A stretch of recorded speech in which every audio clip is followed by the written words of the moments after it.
ko lang naman po kasi yung ex ko. Kasi po, ano rin siya, player din siya. Magaling siya maglaro ng feelings. Hindi, nagbabasketball din siya. Pero ang problema po kasi sa kanya, masyado niyang ipinapasok yung basketball sa relasyon naming dalawa. Meron po yung tinuring niya akong parang bola. Pinaglaruan niya po ako, tapos kunyari ayaw niya akong maagaw ng iba. Kunyari pinoprotektahan niya ako. Pero pag nakatira na siya, nung na-shoot na, bigla po siyang lumayo sa akin, tumakbo siya sa palayo. Tumakbo talaga? Di ba ganun po yun? Pag na-shoot yun, tatakbo kayo doon sa kabila.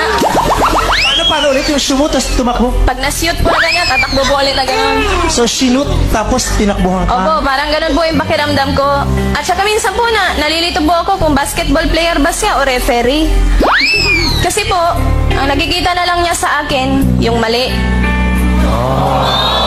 Minsan nga po, kahit wala akong ginagawa, sabi niya, mali ako. Kaya akala ko po referee siya. Pero mahirap po maging girlfriend ng isang basketball player. Totoo. Opo, di ba po?